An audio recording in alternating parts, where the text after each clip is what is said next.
Future of work will bring new workspaces, revolutionary technologies, and radically different organization structures.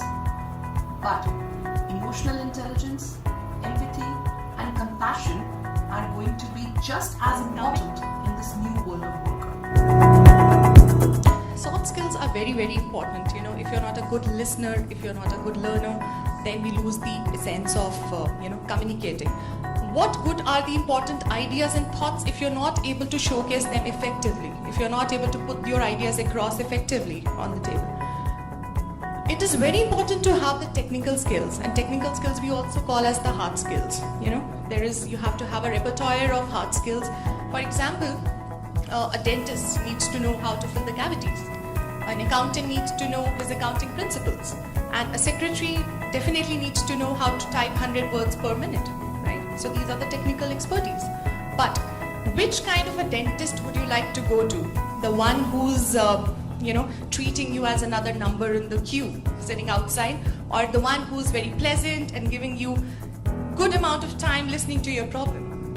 Definitely you will go to the one who's giving you enough time, right? Which kind of a secretary would you like to retain in the lean time of your organization? The one who has been through the thick and thin of the organization, is very pleasant, very accommodating, or the one who is very hard in admitting the mistakes and is very inflexible? All our life we put a lot of time, efforts, money, energy, all our resources focusing upon the academic and the technical skills. So the more academic technical skills I have, the better job opportunities I will get, right? This is what the general thought process we all share. This is our view. We always undervalue soft skills. But that's the recruiter's view, which is actual view. So it says it's additional quality on top of basic eligibility, which sets you better or worse in front of a competitor. It is the deciding factor. Can I ask everybody to bring your right hand in the front in the handshake position? Make it very firm. Please uncross your legs, sit uptight, sit very comfortable. What you're going to do is basically, when I'll ask you to start, you'll have to start shaking hands with the person sitting right beside you.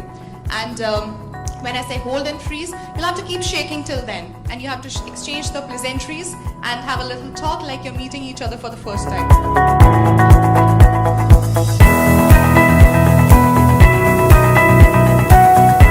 Keep shaking, keep pumping your hand. Yes, faster, faster, faster. So I showed about my palm, right? I have to persuade somebody, I'll talk like this. If I'm giving an order, I'll talk like this.